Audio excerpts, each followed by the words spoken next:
Welcome back. खबरों के सिलसिले को आगे बढ़ाएंगे। आपको बताएं कि पार्लियामेंट के मुश्तरका इजलास में कौमी कमीशन बराए हुकूक अक़लियत बिल 2025 का सतरासी मंजूर कर लिया गया। बिल के हक में 160 और मुखालफत में 82 वोट आए। इजलास में 6 दीगर खवारीन की मंजूरी भी दे दी गई है। इसके अलावा अपोजिशन ने स्पीकर डाइस के सामने बिल्स और एजेंडे की कॉपियां फाड़ कर शदीद एहतजाज रिकॉर्ड करवाया। पार्लियामेंट का मुश्तरका इजलास गैर मुअय्यना मुद्दत के लिए मुलतवी कर दिया गया।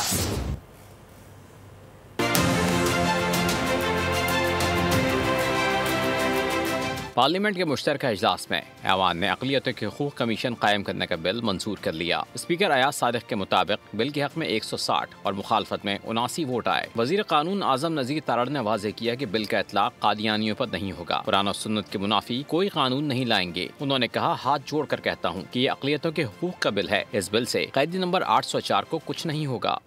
अक़लियतों के हकूक़ का बिल है। मैं हाथ जोड़ के आपसे गुजारिश करता हूँ कि कैदी नंबर 804 को कुछ नहीं होगा। ये फ़र्क इशू है, ये फ़र्क इशू है।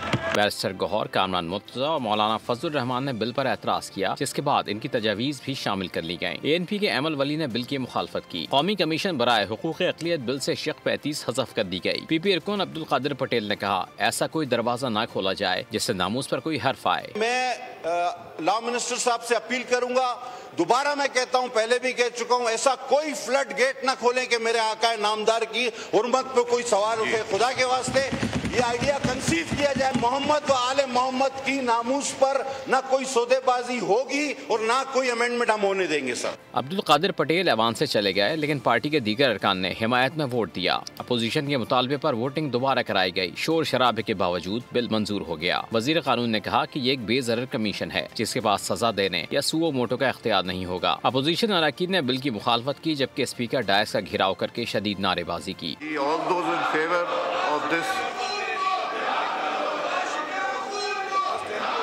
एहतजाज के बाद अपोजिशन ऐवान से वॉकआउट कर गए। और ये पॉइंट सबसे ज़्यादा वैलिड है कि आइन को मुतनाज़िर नहीं होना चाहिए। जब ख़त्म नबूवत का मसला हमेशा के लिए तय कर दिया गया है तो फिर इस हवाले से किसी किस्म का भाम नहीं होना चाहिए। अमीर JUI मौलाना फजलुर रहमान का मुश्तरका पार्लिमानी इजलास में नुक्ता एतराज़ पर इजहार ख्याल। मजीद कहा कि अक़वाम मुत्तहिदा का कहकर बिल्स मंजूर किए गए हैं। क्या आपने हलफ अक़वाम मुत्तहिदा का उठाया है या फिर आइन का? हुकूमत आज यहूद नसारा की पैरवी करती नजर आ रही है। 18 साल से कम उम्री की शादी और ट्रांसजेंडर के हवाले से इस्लामी नजरियाती काउंसिल के तहफ़्फ़ुज़ात सामने आ चुके हैं। आज पंजाब में उलमा इकराम के बाजू मरोड़े जा रहे हैं। 26वीं तरमीम में PTI बराह रास्त तो शरीक ना हुई, मगर हमारे जरिए बिलवास्ता शामिल रही। आइन मुतनाज़ा ना, नबूवत मुकम्मल हो चुकी है। आपने अग़राज़ व मक़ासद में लिखा है कि अक़वाम मुत्तहिदा के मंशूर का तक़ाज़ा है। क्या आपने अक़वाम मुत्तहिदा के मंशूर और उसके आइन और इंसानी हुकूक़ का हल्फ़ उठाया है या आपने इस आइन का हल्फ़ उठाया है? आज आप मग़रिब यहूद नसारा की पैरवी करते नजर आ रहे हैं। 18 साल से कम उम्र को आप आइन के मुताबिक या कानून के मुताबिक उसको बालिग़ तस्वुर नहीं करते। दूसरी चीज़ें जो ट्रांसजेंडर के हवाले से हैं, हदद ये चीज़ें इस्लामी नज़रियाती काउंसिल मुस्तरद कर चुकी है।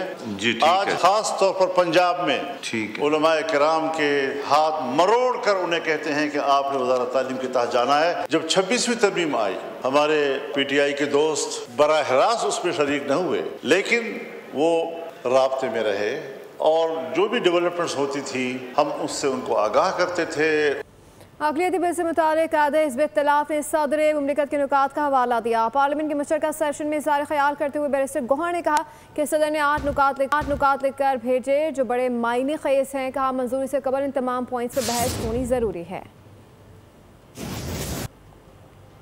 जनाब स्पीकर, ये कौम, ये मुल्क, ये पार्लियामान मुतहम्मिल नहीं हो सकती कि ऐसी कानून साजी हो जाए जिससे आवाम में ये इस्तराब बढ़ जाए कि मजहबी बुनियादों पे कुछ ऐसी कानून साजी हो रही है जिससे लोग गलत उसको इंटरप्रेट कर सकते हैं। आज इस एजेंडे के मुताबिक आपने 7 लॉज पास करने हैं और ये 7 के 7 लॉ वही है जो सदर ने इसको अपना एसेंट रोका है। और ये सारे वो लॉज है जो वन डेट या अदर डेट पे दोनों ईवानों से पास हुए हुए। इसलिए इस ईमान के लिए ये ज़रूरी है कि पहली बात तो ये कि सदर जो इसका एक हिस्सा है, किस बिना पे उसने अपना एसेंट रोका था, वो उस पर ज़रूर बहस होनी चाहिए। एक और अहम मामला, वज़ीर ममलिकत बराए दाखिला तलाल चौधरी ने कहा है कि बानी PTI से मुलाकात का किसी का इस्तेहकाक नहीं है। हाई कोर्ट जाएं या फिर अडियाला जेल जाएं, दफ़ा 144 की खिलाफ वर्जी करेंगे तो कार्रवाई भी की जाएगी। मीडिया से गुफ्तगू में उन्होंने कहा कि उम्मीद है कि वज़ीर आला KP सरकारी वसाइल का सियासी इस्तेमाल नहीं करेंगे और ना ही किसी इज्तिमा के जरिए दहशत गर्दों को सहूलत दी जाएगी। तलाल चौधरी ने बताया कि हालिया वाक़यात और इंटेलिजेंस रिपोर्ट्स के बाद इस्लामाबाद और रावलपिंडी में दफ़ा 144 नाफिज की गई है। बहुत जल्द मुल्क से दहशत का खात्मा कर दिया जाएगा। जिसमें अमनो अमान बरकरार ना रह सके, यानी आप अगर वजीर आला या वजीर हैं तो ये आपका इस्तेकाक ऐसा कोई काम कर सकें जो पूरे पाकिस्तान में खौफ और हिरास फैले और लोगों की जानें ज़ाया हो। इंटेलिजेंस रिपोर्ट्स की रोशनी में दफ़ा 144 इस्लामाबाद और पिंडी में नाफिज की गई है। रावलपिंडी की इंसदाद दहशत गर्दी अदालत ने GHQ गेट हमला केस में उमर अयूब शिबली फराज समेत 18 मुसलमान की गैर मनकूला जायदादें जब्त करने का हुक्म दे दिया है। अदालत ने गैर हाजिर मन को इश्तिहारी करार दे दिया। मुलजमान ने उमर अयूब शिबली फराज, कुंवर शोज़िब, शेख राशिद, जरताज गुल शामिल हैं। अदालत ने रिमार्क्स दिए कि मुलजमान के सरेंडर ना करने पर जायदाद नीलाम की जाएगी। जायदाद नीलामी से हासिल रकम कौमी खजाने में जमा कराई जाएगी। अदालत ने मुताल्लिका रेवेन्यू अफसरान को जायदाद जब्ती के अहकाम दिए हैं और जामिनों को भी नोटिस जारी कर दिए गए। आगे बढ़ते हुए आपको बताएं कि शहर के मुख्तलिफ इलाकों में खुले गटर और बेहिफाजती नाले शहरियों की जान के दुश्मन बन गए हैं। कराची में रवा साल गटर और नाले में गिरकर जाँ बहक होने वालों की तादाद 24 हो गई। कराची में रवा साल गटर और नालों में गिरकर जाँ बहक होने वालों की तादाद में चौंका देने वाला इजाफा। रेस्क्यू हुकाम के मुताबिक 2025 के दौरान मुख्तलिफ इलाकों से 24 अमवात रिपोर्ट हुई, जिनमें 19 बालिग और 5 बच्चे शामिल है। सबसे ज्यादा वाक़यात सुरजानी, लांडी, बल्दिया, नाज़िमाबाद, माड़ीपुर, नीपा और कोरंगी के इलाकों में पेश आए। सुरजानी सेक्टर 4D में मोटरसाइकिल सवार गटर में गिरकर जान से गया। गुरु मंदिर के करीब राहगीर चलते हुए गटर में गिरकर दम तोड़ गया। सुल्तानाबाद में हबीब पब्लिक स्कूल के पास 3 रोज पुरानी लाश गटर से बरामद हुई। रवासा लांडी मुर्तजा चुरंगी पर काम के दौरान एक शख्स जान से गया।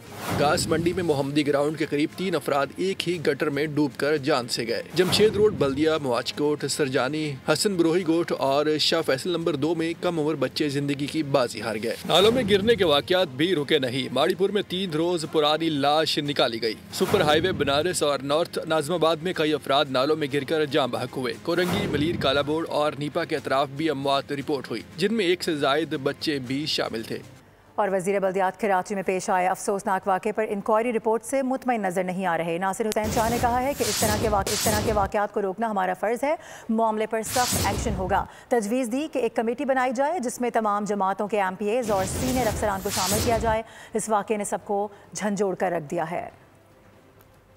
अफसोसनाक वाक़या हुआ सर। CM साहब ने भी इंक्वायरी के लिए कहा था सर, कुछ रिपोर्ट्स आई हैं लेकिन हम उनसे मुतमईन नहीं हैं। इस तरह के पहले भी वाक़यात हुए हैं, लेकिन ये हमारा फ़र्ज़ है सर और कि इस तरह के वाक़यात दोबारा ना हो, इसलिए पूरे हाउस को और आपके तवस्सुत से सबको ये यकीन दिलाता हूँ कि बहुत सख्त इस पे एक्शन होगा, जिसकी भी नेगलिजेंस हो। एक प्रपोज है मैंने कि एक कमेटी बनाई जाए सर, और जिसमें जितने भी हमारे पॉलिटिकल पार्टीज़ यहाँ पे मौजूद हैं उनकी नुमाइंदगी हो। सीनियर उसमें जो डिपार्टमेंटल अफसर हैं वो भी हों। इस वाक़े ने ज़ाहिर सबके इस पे वो है, तो ज़मीर को झंझोड़ा है सबके। पाक-चीन मुश्तरका फौजी मशक़ वॉरियर 9 का आगाज़ हो गया। SPR के मुताबिक पाकिस्तान आर्मी और चीन की पीपल्स लिबरेशन आर्मी की इंसदादे दहशतगर्दी मशक़ों के 9वें एडिशन की इफ्तिताही तकरीब national counter terrorism centre BP में मुनक़्क़िद की गई। कोर कमांडर के साथ चीन की वेस्टर्न थिएटर कमांड के डेप्यूटी चीफ ऑफ स्टाफ भी तकरीब में शरीक हुए। ISPR के मुताबिक इन मशक़ों का बुनियादी मकसद इंसदादे दहशतगर्दी ऑपरेशन की महारत बढ़ाना, तरबियती ताउन को मज़ीद मौसर बनाना और दोनों अफवाज के दरमियान हम आहंगी मजबूत करना है। वॉरियर 9 पेशा वराना महारतों को निखारने और जदीद जंगी हिकमत अमलियों के तबादलों का मौका फराहम करती है। पाकिस्तान और चीन के दरमियान देरीना और आजमूदा दिफाई ताउन मौजूद है। पाक चीन दिफा ताउन बाहिमी एतमाद और स्ट्रेटेजिक शराकत पर मबनी है। अहम खबर है 27वीं आईनी तरमीम के बाद जुडिशल कमीशन के 3 इजलास हुए हैं। अपडेट करें आपको इस हवाले से। जस्टिस कामरान मुंतकिल हैं बलूचिस्तान से। इसके अलावा justice Zafar Rajput Sindh high court के चीफ जस्टिस तैनात कर दिए गए हैं। सुप्रीम जुडिशल काउंसिल के रूल्स में लिए कमेटी तश्कील दे दी गई है जिसका पहला इजलास आज हुआ है। अपडेट करें आपको इस हवाले से 27वीं आईनी तरमीम के बाद हम देख रहे हैं कि काफ़ी ज़्यादा चेंजेस देखने में आ रही हैं, कमेटियाँ बनाई जा रही हैं। इसी हवाले से मजीद बात होगी। जुल्करनैन इकबाल में ज्वाइन कर रहे हैं। जुल्करनैन, काफ़ी हलचल रही है आज सुप्रीम कोर्ट में, बताएगा किस किस की तैनातियाँ हुई हैं? देखिए, बुनियादी तौर पर जुडिशल कमीशन के 3 इजलास हुए, जिसमें पहले इजलास में जफर राजपूत जो सिंध हाई कोर्ट के कायम मकाम चीफ जस्टिस थे उनको मुस्तकिल चीफ जस्टिस का चार्ज दिया गया। दूसरे इजलास में जस्टिस कामरान मुल्लाखेल जो सीनियर जज थे बलूचिस्तान हाई कोर्ट के उनको मुस्तकिल चीफ जस्टिस तैनात किया गया बलूचिस्तान हाई कोर्ट का। जबकि तीसरे इजलास में जस्टिस मियां गुलस्तान औरंगजेब जो वैसे तो इस्लामाबाद हाई कोर्ट के जज थे लेकिन आर्जी जज के तौर पर सुप्रीम कोर्ट में फराइज सर अंजाम दे रहे थे, उन्हें सीनियरिटी की बेस पे मुस्तकिल जज सुप्रीम कोर्ट ऑफ पाकिस्तान का तैनात किया गया।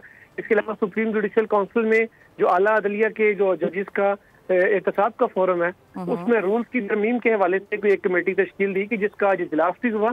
जस्टिस जमाल बंदोखेल इस कमेटी के सरबराह हैं। इसके अलावा जस्टिस आलिया नीलम और जस्टिस हसन भी जो आईनी अदालत की नुमाइंदगी कर रहे थे वो भी कमेटी इजलास में शरीक थे। ठीक है जुल्करनैन, बहुत शुक्रिया आपका।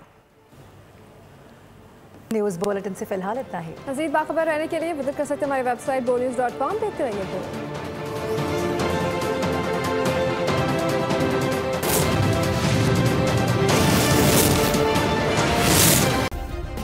सब्सक्राइब करें और बेल दबाएं ताकि कोई खबर रह न जाए।